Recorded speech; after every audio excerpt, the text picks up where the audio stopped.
बोल news headquarter. अस्सलामुअलैकुम, बोल न्यूज हेडक्वार्टर से खुशामदीद। मैं हूं सैयद रजी और मैं हूं आपके साथ वरीशा जुल्फिकार। हेडलाइंस आप जान चुके हैं, आज खबरों में बात होगी बड़ी अदालत, सुप्रीम केस, डाकू और रियासत में फर्क, कौमी असम्बली के कितने हल्के, और पाकिस्तान जिंदाबाद भारत में। बुलेटिन का आगाज करेंगे। सुप्रीम कोर्ट में फैजाबाद धरना केस के फैसले के खिलाफ नजरसानी केस 4 साल इल्तिवा का शिकार रहा। 21 नवंबर 2017 को अदालत उज़्मा ने धरने पर अज़ खुद नोटिस लिया। अप्रैल 2019 में सुनाए गए फैसले के खिलाफ मजमूई तौर पर 8 नजरसानी दरख्वास्तें दायर की गईं। फैजाबाद धरना केस नवंबर 2017 से ताहाल कई उतार चढ़ाव, कई अहम मोड़। 21 नवंबर 2017 मामूल की समाअत के दौरान वकला की अदमपेशी की शिकायत सामने आई। बताया गया धरने की वजह से वकला और सार्फिन दुश्वारी का शिकार हैं। अदालत ने अज़ खुद नोटिस देते हुए अटॉर्नी जनरल को नोटिस जारी कर दिया। वज़ारत दाखिला और दिफा को जवाबात जमा कराने का कहा गया। नवंबर 2018 1 साल बाद 2 रुकनी बेंच ने केस का फैसला महफूज किया। बेंच जस्टिस कासिफ फायसीसा और जस्टिस मुशीर आलम पर मुश्तमिल था। 6 फरवरी 2019 अदालत उस्मा ने केस का महफूज फैसला सुनाया। 15 अप्रैल 2019 फैसले पर नजरसानी की दरख्वास्तें दायर की गईं। मजमूई तौर पर 8 नजरसानी दरख्वास्तें दायर की गईं। अगले ही माह जस्टिस कासिफ फायसीसा के खिलाफ सदारती रेफरेंस दायर कर दिया गया। 4 साल के दौरान नजरसानी दरख्वास्तें मुकर्रर नहीं की जा सकें। जस्टिस कासिफ फायसीसा ने चीफ जस्टिस बनने के दूसरे ही हफ्ते दरख्वास्तें समाअत के लिए मुकर्रर कर दी। और फैजाबाद धरना फैसले के खिलाफ नजरसानी दरखास्तों पर समाअत इस वक्त जारी है। किसी को कुछ कहना है तो जरूर कहे। चीफ जस्टिस काजी फाइज ईसा की जानिब से रिमार्क्स दिए गए। इस बारे में मजीद अपडेट्स हासिल करेंगे। नीलम अरशद हमारे साथ मौजूद हैं। जी नीलम, बताइएगा कमरा अदालत से क्या खबर है आपके पास? जी बिल्कुल वरीशा, आपको बताएं कि अहम केस की अहम समाअत जो है वो इस वक्त शुरू हो चुकी है। लेकिन जैसे ही समाअत शुरू हुई तो आपको बताएं कि एक के बाद एक दरख्वास्त गुजार जो है वो अपनी नजरसानी दरख्वास्तें जो है वो वापस ले रहा है, जिस पर अदालत ने बरहमी का इजहार भी किया। और अदालत की तरफ से कहा गया कि अदालती वक्त का ज़िया क्यों करते हैं। अगर आपने अपने जो दरख्वास्तें हैं उनकी पैरवी नहीं करनी तो अदालती वक्त ज़ाया क्यों किया। इसके साथ साथ आपको बताएं कि ना सिर्फ दीगर जो फरीकैन हैं उन्होंने अपनी दरख्वास्तें वापस ली हैं, बल्कि वफाकी हुकूमत जो उस वक्त फरीक बनी थी उन्होंने भी अपनी जो दरख्वास्त है वो वापस ले रही है। जिस पर चीफ जस्टिस की तरफ से अटॉर्नी जनरल को इस्तफसार करते हुए, मुकालमा करते हुए उनसे ये सवाल किया गया कि आप इस मामले पर क्या कहेंगे। जिस पर ये कहा गया है अटॉर्नी जनरल की तरफ से कि हुकूमत जो है वो अब ज़रा संजीदा हो गई है और अक्लमंद हो गई है, लिहाजा इस दरख्वास्त की पैरवी जो है वो नहीं करना चाह रही।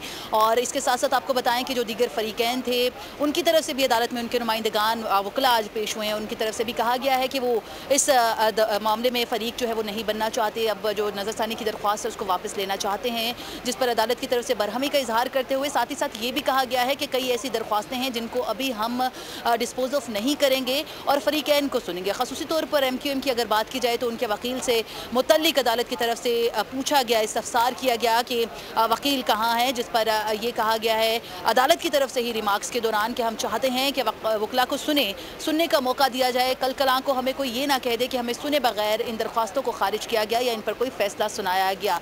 तो हम आपको ये भी बताते चलें कि दौरान समाअत इलेक्शन कमीशन की जो सरजनिश है वो भी सामने आई है। और चीफ जस्टिस ऑफ पाकिस्तान की तरफ से रिमार्क्स में ये कहा गया है कि इलेक्शन कमीशन के जो चीफ उस वक्त कोई और था, अब कोई और है, लेकिन इदारों की तरफ से जब कोई स्टेटमेंट जारी की जाती है। जानते रहेंगे, शुक्रिया आपका। डाकुओं और रियासत में कोई तो फर्क होना चाहिए। निज़ाम इंसाफ से मजाक का सिलसिला बंद होना चाहिए। सुप्रीम कोर्ट में जमीन के मुआवजे का केस।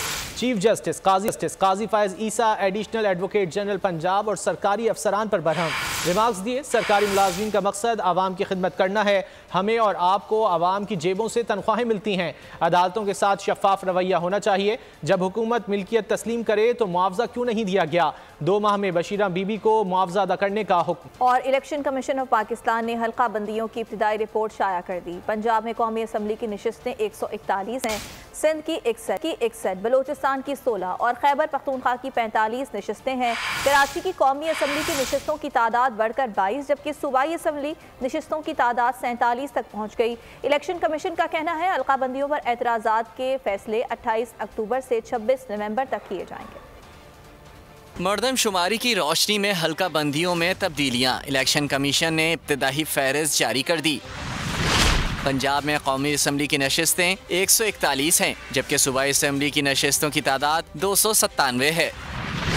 सिंध में कौमी असम्बली की नशिस्तें 61 हैं, जबकि सूबाई असम्बली की नशिस्तों की तादाद 130 है। ताहम कराची की कौमी असम्बली की नशिस्तें 21 से बढ़कर 22 हो गईं। कराची की सूबाई नशिस्तें भी 3 के इजाफे से 47 हो गईं। बलूचिस्तान में कौमी असम्बली की नशिस्तें 16, जबकि सूबाई असम्बली की नशिस्तों की तादाद 51 है। खैबर पख्तूनख्वा की कौमी असम्बली की 45 नशिस्तें हैं, जबकि सूबाई असम्बली की 115 नशिस्तें हैं। इस्लामाबाद में कौमी असम्बली की नशिस्तें 3 हैं। इलेक्शन कमीशन का कहना है कि हल्का बंदियों पर एतराज़ात के फैसले 28 अक्टूबर से 26 नवंबर तक किए जाएंगे। और अब जिक्र बिजली चोरों का। लेस्को के 5 अजला में बिजली चोरों के खिलाफ ऑपरेशन जारी है। 22वें रोज मजीद 42 अफराद गिरफ्तार कर लिए गए। बिजली चोरी पर अब तक 7,927 FIRs दर्ज हो चुकी हैं, जबकि 1,716 मुलजमान को गिरफ्तार किया गया है। उधर फैसलाबाद रीजन के 8 अजला से मजीद 87 बिजली चोरों को पकड़ लिया गया। फैस्को रीजन से 22 रोज में मजमूई तौर पर 2017 बिजली चोर पकड़े जा चुके हैं। और पेस्को टास्क फोर्स ने कुंडा माफिया और बिजली चोरों के खिलाफ ऑपरेशन तेज कर दिया है। तख्त आबाद, शाह आलम और दीगर इलाकों में 20 दिनों में 26 FIRs और दर्जनों बिजली चोरों को जुर्माने किए गए हैं। इस वक्त नुमाइंदा Bol news Asif Shahzad PESCO task force के साथ मौजूद हैं, मजीद उनसे जानते हैं। पेस्को टास्क फोर्स का बिजली चोरों और कुंडा माफिया के खिलाफ ऑपरेशन पेशावर भर में जारी है। मैं इस वक्त मौजूद हूँ गुलबेला सब डिवीज़न में, जहाँ पर पेशावर पुलिस, ज़िले इंतज़ामिया और जो पेस्को टीम है उनके छापे जो जारी हैं। इस वक्त कुंडे हटाए जा रहे हैं। आप देख सकते हैं कि बड़ी तादाद में जो कुंडे हैं वो लगाए गए हैं और इसके खिलाफ ऑपरेशन किया जा रहा है। जो यहाँ पर मुकामी पुलिस है वो भी मौजूद है, ज़िले इंतज़ामिया मौजूद है, जो पेस्को एहलकार मौजूद हैं, DO हमारे साथ मौजूद हैं, हम उनसे बात करेंगे। अभी इधर गुलबेला के तहसीबाद के इलाके में आए हैं और हम इधर कुंडे का जो ऑपरेशन चल रहा है, हम 20 दिनों से हमने गुलबेला सब डिवीज़न के मुख्तलिफ इलाकों में ऑपरेशन किया है और इसमें तकरीबन हमने लाखों की रिकवरी की है और अभी तक हमारे जो 60 FIR है अभी रजिस्टर हो गए। अभी हम तख्ताबाद के इलाके में आए, आप स्क्रीन पर देख रहे हैं कि हम मुख्तलिफ ये कुंडे हटा रहे हैं और लोगों पर बाकायदात भी अभी हमने 4.5 लाख की जो कंज्यूमर पे बकाया है इसका हमने कुंडा उतार लिया। SDO है उनका कहना है कि हम मुकम्मल चेक एंड बैलेंस करते हैं। और आगे बढ़ें और आपके बताएं कि पंजाब के दीगर शहरों की तरह फैसलाबाद में भी आशूबे चश्म के मरीजों की तादाद में इजाफा हो रहा है, जिसके बायस आज शहर भर के सरकारी और निजी तालीमी इदारे बंद हैं। मजीद जानेंगे अवैस सत्तार।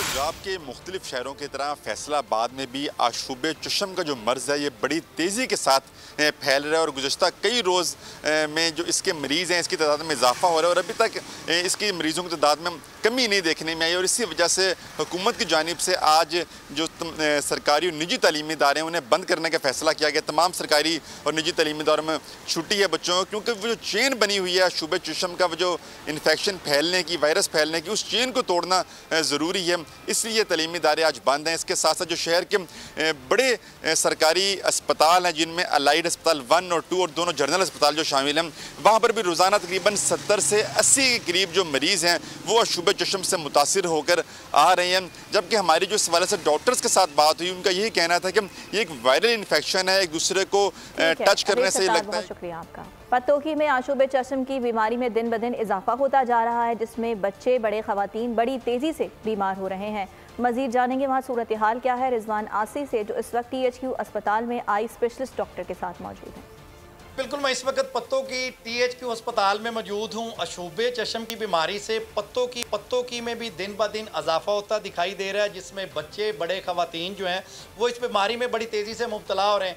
अगर बात की जाए मरीज़ों की तो THQ अस्पताल में तकरीबन 100 के करीब चश्म के मरीज़ जो हैं वो आ रहे हैं। मेरे साथ इस वक्त THQ अस्पताल के आई स्पेशलिस्ट डॉक्टर शाह साहब मौजूद हैं, हम उनसे बात करते हैं कि उनका इस हवाले से क्या कहना। डॉक्टर साहब, इसकी एहतियाती तदाबीर क्या और इससे कैसे बचा जा सकता है? हाँ जी, सब ये पैगाम है कि 6 से 8 दिन में ये मर्ज़ खुद ही ठीक हो जाएगा। इसमें घबराने की कोई ज़रूरत नहीं है। किसी बच्चे को अगर ये मर्ज़ हो जाए तो उसको बाकी बच्चों के साथ ना खेलने दें, और किसी बड़े को ये मर्ज़ हो जाए तो वो बाकी लोगों से बहुत शुक्रिया आपका। आगे बढ़ेंगे खेलों की खबरों में, आपको बताएं कि मिशन वर्ल्ड कप 7 साल बाद पाकिस्तान क्रिकेट टीम की भारतीय सरजमीन पर landing. Green shirts Hyderabad Deccan पहुंचे तो जैसे सारा शहर ही शाहीनों के इस्तकबाल को उमड़ आया। शायकीन ने पुरजोश नारों से खुशामदीद कहा। पुलिस एहलकार भी खिलाड़ियों से घुल मिल गए। होटल के बाहर भी हजारों शायकीन क्रिकेटर्स की एक झलक देखने को बेताब नजर आए। 7 साल बाद शाहीनों की भारतीय सरजमीन पर लैंडिंग। इंडियन फैंस ने हाथों हाथ लिया। कौमी टीम हैदराबाद दक्कन पहुंची तो खिलाड़ियों की एक झलक देखने के लिए पूरा शहर उमड़ आया। किसी फैन ने रिजवान को पुकारा तो किसी ने बाबर की सदाओं से माहौल को गरमाया। भारतीय पुलिस एहलकार भी खिलाड़ियों से घुल मिल गए। कप्तान बाबर आजम ने एयरपोर्ट पर मद्दाहों के इस्तकबाल पर उन्हें हाथ हिलाकर जवाब दिया। शाहीन आफरीदी पुलिस एहलकार के साथ खुशगपियां करते दिखाई दिए। एयरपोर्ट पर भारतीय हुक्काम ने इस्तकबाल करते हुए कौमी क्रिकेटर्स को शॉल पेश की, फूल भी निछावर किए। बस में मौजूद खिलाड़ियों को देखकर फैंस ने पुरजोश नारों से खैर मकदम किया। होटल के बाहर भी हजारों शायकीन क्रिकेटर्स की एक झलक देखने को बेताब नजर आए। खबरों का सिलसिला जारी है, अभी वक्त हुआ एक ब्रेक का। ब्रेक के बाद देखिए, जिनसी ज्यादती पर क्या सजा?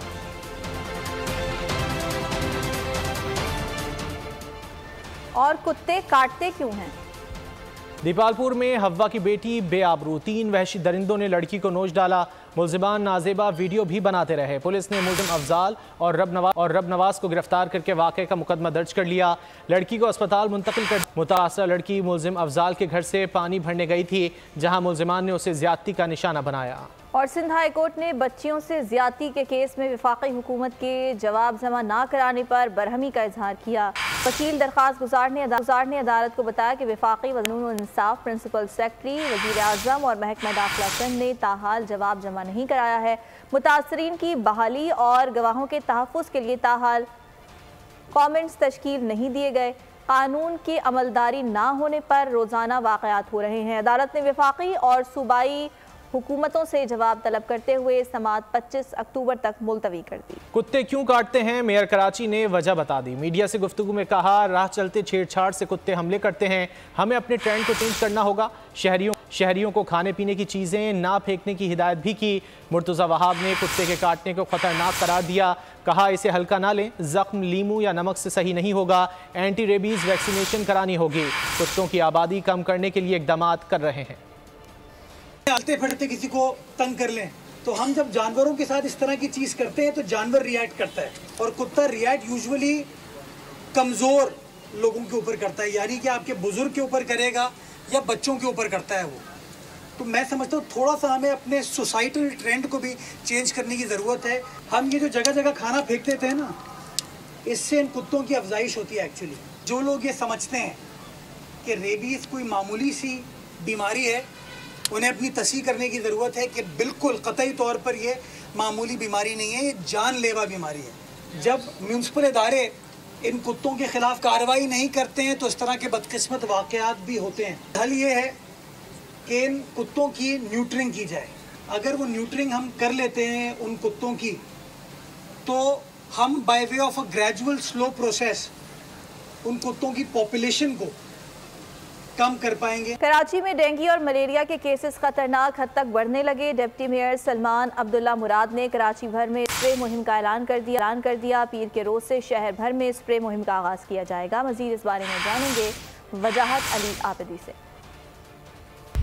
कराची में डेंगू और मलेरिया के वाक़यात बढ़ने का सिलसिला शुरू हो गया है। बल्दिया उज़्मा कराची की जानिब से कराची में कहाँ स्प्रे किया जा रहा है, कब किया जा रहा है, ये जानने के लिए हम इस वक्त मौजूद हैं डिप्टी मेयर सलमान अब्दुल्ला मुराद के साथ।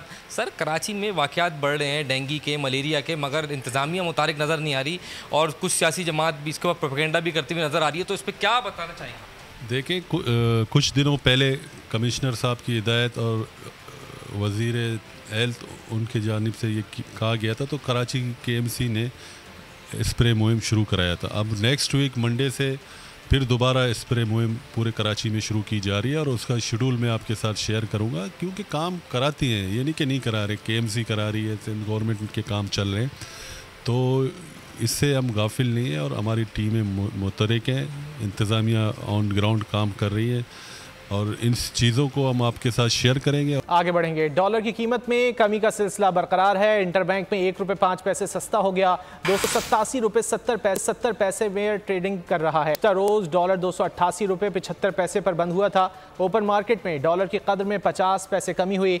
₹288.50 पर ट्रेड कर रहा है। और रुझान कच्चा ऑपरेशन में पुलिस की बड़ी कामयाबी। बदनामी ज़माना उमरानी गैंग 2 डाकुओं ने हथियार डालकर खुद को पुलिस के हवाले कर दिया। सर्कल बंगला अच्छा पुलिस ने डाकुओं का मजीद दिया। उमरानी गैंग के सरगना गोरा उमरानी ने हथियार डालकर सरेंडर करने का ऐलान कर दिया। मजीद इस बारे में जानेंगे दानिश मुराद से। बिल्कुल, पंजाब हुकूमत की जानिब से रुझान के कच्चे में डाकू का कला कमा करने के लिए तवील तरीन जो है ना यहाँ पे ऑपरेशन का आगाज़ किया गया था, जिसके नताइज जो है ना अब मिलने लगे हैं। इस वक्त मैं थाना बंगला इच्छा में मौजूद हूँ। इस वक्त मेरे साथ ख्वाजा शाहिद जो कि SHO थाना बंगला इच्छा हैं, उनसे हम बात करते हैं। अफसरान बाला की हिकमत अमली जो बनाई गई है उसके मुताबिक हम पिकटें हमने चारों तरफ लगा दिए हैं, इलाके हमने वागजार करा लिए हैं, इलाके सेफ कर लिए हैं। क्राइम पे हमारा अच्छा कंट्रोल हो गया है। जो सरेंडर होंगे वेलकम, जो सरेंडर नहीं होंगे उसके बाद हम उनको इंशाअल्लाह ताला देख लेंगे। इंशाअल्लाह कच्चा बिल्कुल ज़ीरो होगा, क्लियर होगा। जी बिल्कुल, जैसा कि SHO बंगला इच्छा के मुताबिक आपने सुना है, कानून नाफिज करने वाले इदारों की मदद से यहाँ पे जितने भी सिक्योरिटी इदारे हैं एक मुकम्मल तौर पर पूरे इलाके का जो है ना कार्डन ऑफ कर दिया गया है। डाकुओं के दानिश मज़ारी, बहुत शुक्रिया आपका। पेशावर में नशे का आदी शख्स ATM का दरवाज़ा लॉक करके सो गया। दलाजाक रोड पर वाक़े निजी बैंक के ATM का दरवाज़ा बंद होने घंटे तक रहे। इत्तला मिलने पर पुलिस टीम ने ATM का दरवाज़ा खोला और नशे के आदी शख्स को बाहर निकाला। आक़ाए दो जहां सल्लल्लाहु अलैहि वसल्लम के जश्न विलादत की तैयारियां बढ़ती महंगाई के सबब मांद पड़ गईं। बाजारों में सजावट के लिए लाइट्स, झंडों, बैजेस की कीमतें दुगनी कर दी गई हैं, जिसकी वजह से शहरियों का रश कम हो गया है। आक़ाए दो जहां के जश्न विलादत की तैयारियां हर तरफ मोहम्मद सल्लल्लाहु अलैहि वसल्लम की सदाएं गूंज रही हैं। महंगाई ने 12 रबीउल अव्वल की तैयारियों को भी शदीद मुतासिर किया है। दुकानदारों के मुताबिक 40% कारोबार मुतासिर हुआ है। रश भी गुज़िश्ता साल की निस्बत इंतहाई कम है। नहीं, कम हुआ है कारोबार पहले के निस्बत महंगाई की वजह से, कि जो लोग पहले अगर 10 चीज़ें लगाते थे अब वो 5 पे आ गए। जो चीज़ हमने 550 रुपये की परचेस की थी वो आज हम 500 रुपये की बेचने के लिए भी तैयार हैं। ये रबीउल अव्वल का प्रोग्राम ऐसा है कि हर आदमी लगाएगा। जो 5000 वाला था वो 500 पे खड़ा हो गया, लगाएगा हर आदमी। महंगाई से अनजान नन्हे मुन्ने बच्चे लाइटों से घर को सजाने के लिए पुरजोश दिखाई देते हैं और हम लोग अपने घर को बहुत अच्छे से सजाते हैं, लाइटें वगैरह, झंडियाँ वगैरह लगाते हैं। शहरियों का कहना था कि महंगाई तो है लेकिन सरकार दो आलम सल्लल्लाहु अलैहि वसल्लम का जश्न हर सूरत मनाएंगे। 12 रबीउल अव्वल में सजावट के लिए लाइटों का इंतहाई अहम किरदार है। ताहम बढ़ती हुई बदतरीन महंगाई ने इस खरीदारी पर कारी ज़रब लगाई है। कैमरामैन नज़ाकत अली के साथ कफील अहमद, बोल न्यूज़, कराची।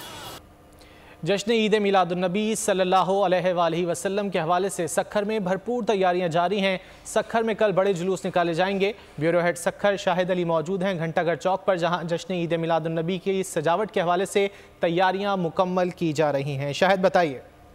सखर में जश्न ईद मिलादुन्नबी की तकरीबात मनाने की तैयारियां मुकम्मल हो गई हैं। सखर में बड़ा जुलूस जो है वो निकाला जाएगा शेख शाहीन रोड से अब मारूफ आलम दीन मुफ्ती मोहम्मद इब्राहिम काजी और मुफ्ती आरिफ सईदी की सरबराही में, जिसमें दीगर उलमाए कराम भी शामिल होंगे। ये जुलूस मुख्तलिफ रास्तों से होता हुआ घंटाघर चौक पहुँचेगा, जिसमें शहर भर से आने वाले तकरीबन 22 छोटे बड़े जुलूस इसमें शामिल हो जाएंगे।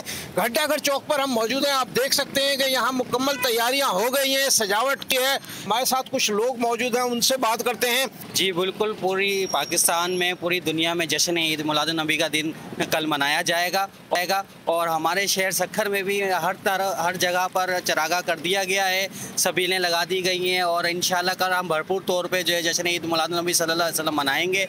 कायनात के सुल्तान हज़रत मोहम्मद मुस्तफ़ा सल्लल्लाहु अलैहि वसल्लम का विलादत बासआदत है, इसलिए सखर में भरपूर तैयारियां की गई हैं। जी बहुत शुक्रिया आपका। और दुनिया भर की तरह केन्या के शहर मुम्बासा में भी जश्न विलादत रसूल सल्लल्लाहु अलैहि वसल्लम के सिलसिले में तक़रीब का एहतमाम अक़ीदत और एहतराम के साथ किया जा रहा है। मज़ीद जानेंगे हसन जवाद की रिपोर्ट में। नूर मुजस्सम सरकार कौनैन आकाए दो जहां हज़रत मोहम्मद मुस्तफ़ा सल्लल्लाहु अलैहि वसल्लम की विलादत बासादत दुनिया भर में ईद मिलादुन्नबी सल्लल्लाहु अलैहि वसल्लम की तैयारियां मजहबी अक़ीदत और एहतराम के साथ जारी हैं। महबूब खुदा सल्लल्लाहु अलैहि वसल्लम से मोहब्बत का इजहार। कीनिया के शहर मंबासा में जुलूस और जिक्र की महफिल का एहतमाम। मसाजिद को बरकी कुमकुमों से सजाया गया। रौनकें भी बढ़ गईं। फिजा दुरूद सलाम से गूंज उठी। मुक़र्ररीन ने बारगाहे रिसालत में अकीदत के नजराने पेश किए। पाकिस्तानी कम्युनिटी के अफराद का कहना था जुलूस में शिरकत उनके लिए बाइस मुसर्रत है। अल्लाह के नबी सल्लल्लाहु अलैहि वसल्लम का आज जश्न विलादत है और यहाँ पे आप ये देखें कि यहाँ पे जोशो खरोश से मनाया जा रहा है। यहाँ के हर मसलक के लोग जो है आज यहाँ पे शामिल हैं। इसमें अपने प्यारे नबी आखिरी नबी सल्लल्लाहु अलैहि वसल्लम से मोहब्बत का इजहार कर रहे हैं कि हम सरकार अलैहिस्सलाम से मोहब्बत करते हैं। जुलूस में खुसूसी तौर पर शरीक गवर्नर मुंबासा अब्दुल समद शरीफ ने नन्हे आशिकाने रसूल में इनामात भी तकसीम की। लांस नायक तैमूर असलम 15 अगस्त 2019 को लाइन ऑफ कंट्रोल पर शहादत के रुतबे पर फाइज हुए। तैमूर असलम शहीद ने सोगवारान में वालिदैन, बेवा और एक बेटी छोड़े। उनके अहले खाना का कहना है कि उन्हें इस शहादत पर फ़ख्र है। शहीद के वारिस भी मुल्क के दिफा के लिए भरपूर जज्बे से सरशार हैं। मेरी आखिरी बात उनकी शहादत से तकरीबन 1-1.5 घंटा पहले हुई थी, 6 बजे के बाद तकरीबन। फिर 1 बजे के करीब मुझे कॉल आई है उनकी शहादत का। मुझे ना पता चला कि वो शहीद हो गए, जिस पर यकीन करना मेरे लिए बहुत ज़्यादा मुश्किल था।